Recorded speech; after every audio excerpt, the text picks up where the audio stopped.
Hey guys, this is EckhartsLadder. Hello and welcome to another Star Wars Legends lore video. And we've got another short one today because, well, the day this video goes live is also the day of my bachelor party, so I need to mentally prepare and, well, get a good sleep. On that note, I do know things on the channel have been a little light recently, and they will be at least for the next couple of weeks. My son's first birthday is on September 26th, and I get married on the 5th. Yes, we are sinners. So things will come back sometime after that, but I appreciate all the support in the meantime. Anyway, today I wanted to further explore a couple of topics I have alluded to in prior videos, but most specifically the fact that the Rebel Alliance in Star Wars Legends, after destroying the Empire's massive planet-killing superweapon, the Death Star 1, didn't do what you might expect: leave before incurring the full wrath of the Empire. Nah. They parked their asses there, had a little party where they insulted Chewbacca, and just, well, didn't leave for 6 months. So that's interesting, and I think we should talk about their motives. As a note, Yavin IV sees a lot of action in Legends, from the post-Death Star activity to Luke setting up his Jedi Praxium there, that Jedi Praxium being assaulted by Dala, the spirit of Exar Kun,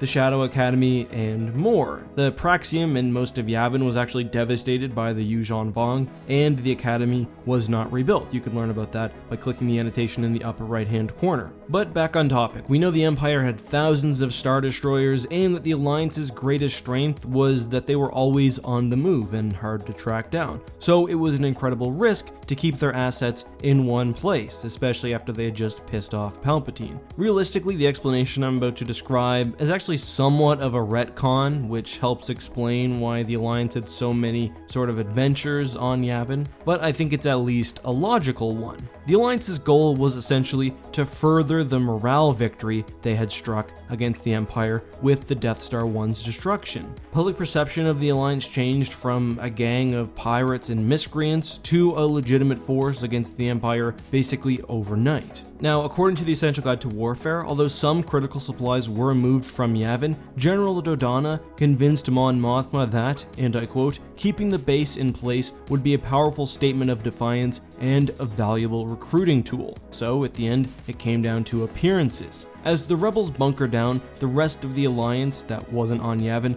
launched raids against the Imperial Navy. This was sort of a warning, and the Alliance was using the Empire's width and sheer size against it. Basically, they were saying if you move a task force or a fleet to try to take down our base on Yavin, then we'll attack whatever critical target you've left vulnerable. Basically, we'll get another victory while you're weakened, and we'll look even cooler, because even a small victory would be exaggerated given the heightened rebel clout and the fact that the galaxy was still otherwise reeling due to the destruction of Alderaan and the dissolution of the Senate. So Palpatine needed to look strong. Another one of the Empire's problems, though, was that they knew they had to bring a significant force if they were to commit to a full-scale attack. I'm talking a dozen or more Star Destroyers, because if they didn't, the Rebel fleet could be recalled, and then they could defend the planet, making the Imperials look even more incompetent. Eventually, though, these worries notwithstanding, the Empire did blockade the Yavin system with a fairly small task force, but didn't commit to a full battle until much later. Darth Vader saw the destruction of a symbol of the Empire and was waiting for a replacement symbol to finish construction, the Executor-class Super Star Destroyer. Vader wanted the blockade simply held in place until he could show up with the Executor. That ship alone would be too powerful for the rebels to stand up against, and would reinforce in the hearts and minds of Imperial the dominance of the Empire's navy, which of course was important given their reliance on the Tarkin Doctrine, which said that the Empire basically rules through fear. A perception of invincibility as much as literal invincibility was incredibly important. By the time the Executor showed up, the Alliance was actually ready to fully leave Yavin, but the Empire's efforts in destroying or capturing the fleet were, in the end, wasted by poor Imperial commanders,